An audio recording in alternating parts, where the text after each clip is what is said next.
When he missed weight yesterday, how much did your confidence get boosted just knowing that he obviously had some issues heading into this fight? It just gave me a reason to want to kick his ass more. I mean, you know what I mean? Like, I always go in there, I try to envision a reason that he's going to get mad enough to really want to hurt someone, and that definitely gave me a good enough reason. What did you say to him at the weigh-in? It seemed like you guys had an exchange yesterday at the ceremonials. I told him he's going to pay twice for it. He's going to pay in the cage, and he's going to pay me from his purse. So I did. He paid for it. I popped his arm, so I did that, and then I get 20-40% of his purse. So it's part of the game. It's just the thing that really bothers me about that is a lack of discipline. That's something I pride myself on. And every fighter in the entire, that was on this card, the 24 fighters on this card, that's the biggest thing is discipline. And nobody appreciates when someone doesn't make weight, because it just shows that, and it's just disrespect. Did that make it kind of it seemed like it ended up getting personal. I wasn't sure if it was because like some of the stuff he said beforehand, like, hey, Boston Strong, you're down in Florida, if it was that, or if it was when he missed weight, that's when it got personal. Nah, it's always personal when I'm fighting. I mean, I'm going in there to take the guy's head off, and I make that very clear every time I fight. But the fact that he missed weight is just disrespectful, and I don't fall for that, and I made him pay for it tonight. Did you know you'd be able to submit him? I mean, that's pretty impressive. That's kind of his game, right? No, that's my game. I'm a black belt in Brazilian Jiu-Jitsu under Charles McCarthy, Ricardo Laborio at American Top Team. I'm the best Jiu-Jitsu guy in the division, the best Jiu-Jitsu guy featherweight in the world. So anybody that wants to try me, let's go. I just proved it. I just took out Manny Bermudez. I think had 14 submission wins or something like that, and I just armbarred him in the first round. So it speaks for itself. What was the emotion like, man? This has been a long ride to get back here, right? Can you talk about what that feeling was like? Yeah, there's no doubt, man. I was out for 2 years, but it wasn't 2 years wasted. And I worked really hard these 2 years. Went to Thailand, Holland, worked on my game, didn't stop. Back with my coach, Charles Chainsaw McCarthy, former UFC veteran. And they call him Chainsaw for a reason. He takes people's arms and limbs off, and I learned from the best.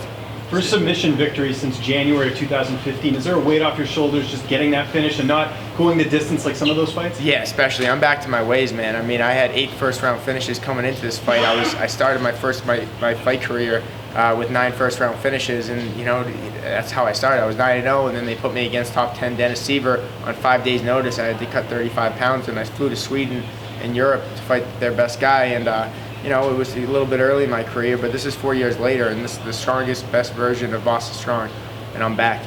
Still undefeated in Boston, to do it in the Garden. How does that feel? It's amazing. 3-0 in the Boston Garden, 8-0 in New England, 5-0 under the CES banner. This is the best feeling in the world. This is what I worked so hard for. This is the moment I envisioned when the doctor told me that it was improbable that I would come back and make a return. So I mean, I'm title chasing. I'm coming for the belt. I want a top guy, and I want to be the champion of this division. And I want to one day hang a banner, Charles Rosa, Boston Strong banner from the rafters of TD Garden. Well, you mentioned those 3 wins. I don't know if you're aware, but you now have the most wins in Boston in UFC history. You passed Conor McGregor, Rob Font, Travis Brown, and I think Chris Wade. That's awesome.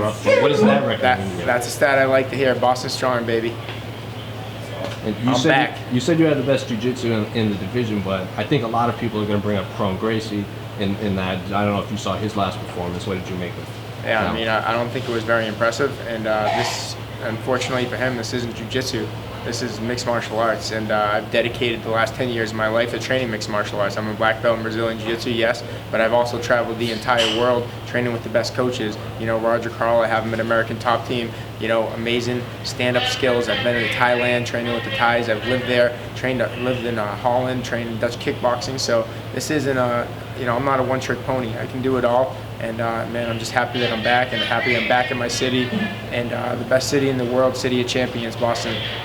Charles, you talked about the doctor who said that you shouldn't fight again. If he was here right now, what would you say to him? I'd like to, well, you know what I told him, the last thing I said to him, because we kind of had an argument when I left and I ended up going to a different doctor. I told him I'm going to come back and I'm going to put the belt in your desk one day.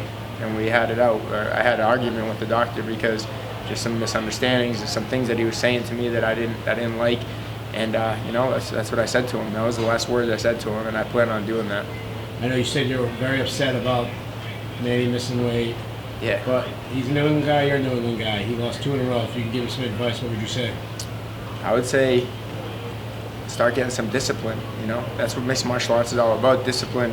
So I don't respect people that aren't disciplined in the sport. And maybe he hasn't learned it. Maybe he wasn't raised like that as a kid, and I was. So it's easy for me to say that's how I was raised. I was raised to never give up. I was raised with discipline, and that's something that I follow. But I think for him that he needs to get back to being disciplined. I think he'll have a much better career and a much better life overall. How do you feel right now, Charles? I mean, obviously you feel great about the win, but physically, coming off the layoff, getting a win like that, how do you feel physically like right now? I feel amazing. It's just, it's all the hard work pays off. It was just, I'll never forget when I went to the doctor's office that day and he told me, he told me that I should hang up the gloves.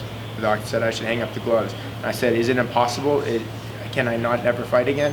He said, it's improbable. It's not impossible. And the second that he said that, I knew that I was going to fight again. And I was dreamed about this moment for the last 2 years, every single day. Real dreams all the time. And that's what pushed me and that's what motivated me to have this moment. And it's here, and I couldn't be happier. Is this the most, the win that feels the best at this point? I mean, you look like you're getting a little bit emotional right now. Does it feel better than any other one you've had in your career? Yeah, 100%. This is the best one in my career. Especially taking out a guy like Manny, who's an amazing submission specialist. He was on a 14-fight win streak at one point in his career, taking out the top guys in New England. And I just showed who the baddest motherfucker in Boston is, Charles Boston Strong Rosa.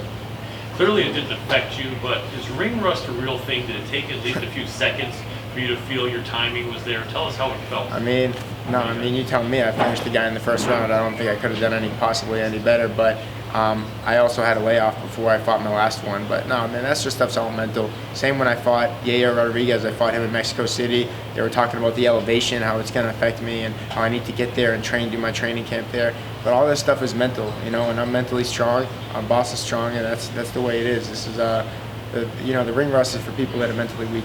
Yeah. On the flip side, would you recommend maybe to fighters that instead of trying to fight so often, I know everyone needs a paycheck, but maybe giving your body a chance to rest and recover might be a good thing? Yeah, I mean, for me, it was definitely a good thing. I could just feel it in my joints and my body. I wouldn't say that it's necessarily fighting so much that's bad. It's not taking care of your body properly. One of the things that I implemented into my training that I think is what made me a better, stronger fighter overall was strength conditioning and physical therapy.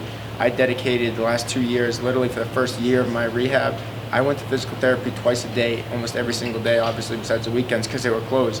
And I'd never seen a physical therapist, and the doctors thought I was kind of crazy. They didn't say it to me. They opened me with open arms, but I could see by the look in their eyes, like, oh, you're back again? Like, you were just here this morning. And I'm just happy that I'm back, and they know it's real. I do want to give them a shout out, at the Florida Back Institute. They really worked. David Adelman, Dr. Nate Lowen, Dr. Gill, these are the doctors that really, opened their arms to me and were able to get me in there and able to allow me to go there every day, because obviously that stuff's expensive. So they sponsored me pro bono, and I was able to go there and get back to 100%. What's next? Next, I'm title chasing. I'm coming for the belt. That's what I'm in this for. I'm not in this just for a paycheck. I'm not in this just for fun to say I'm a UFC fighter, to just train. This is what I love to do, and the reason I got into this was a champion. I've been a champion at that was my goal. As an amateur, I was a champion. I won six world titles, and I'm coming for the UFC, the one that matters the most. Are you looking early next year, I would think? I'm looking, man, I would love to get on the December 7th card with my big bro, Walter Big Ticket Harris, dude. Like, he's fighting in the nation's capital in Washington, D.C., main event against Overeem, and, I want to come for the #1 spot, and anybody that's willing to fight me, that's going to put me in there, let's go, I'm ready. I want to be in the car with my big bro, Walter Big Ticket. Are you going to keep yourself ready in case they don't put you on it, but, all the time someone gets hurt, someone pulls out, would you be ready? I'm always ready. I live by stay ready, so you don't have to get ready. That's the way it goes. You mentioned you're in this for the title shot. You just beat a guy that was ranked not too long ago. How long of a timeline do you think you're in that situation? I mean, I think I'm right there. I mean, all my only losses were in the UFC, and they were the top 10 guys. Yair Rodriguez. I beat Yair Rodriguez. You go back and watch that fight. I lost a split decision to him in his hometown in Mexico, and I don't agree with it. Of course, everyone thinks, oh, you won and lost, but go back and watch that fight. It speaks for itself. And then obviously the first one at short notice against Dennis Seaver wasn't, like I said, I don't make excuses, but I think now the times my luck's about to change. That was 4 years ago. I was a different fighter. I'm the best fighter I've ever been. I've been working so hard. I got my coach Roger Carl really mixing up my stand-up skills. I didn't have the stand-up skills. I had my jiu-jitsu skills when I came to the UFC from Charles McCarthy. I had vicious submissions and awesome stuff like that. But he lined me up with the right people to get my stand-up skills the same. I've been to, like I said, I've been to Thailand, I've been to Holland. Now I got my, mixed martial arts striking coach Roger Carl from American Top Team, and I train at the best gym in the world with the best guys, and I know what my skills are. So I'm so excited right now just because I know where I'm at and I know where I'm gonna be. I'm gonna be the champion of the featherweight division. Anyone specifically you got in mind, or just anyone top 15 you want? There's anybody. I mean, you put me with anybody that's in my way for the title run, I'm going right through them. Just like I flew through Bermuda today. Flew right through Bermuda, and I'm coming for the next guy. Top 10. Congratulations. Thanks, guys.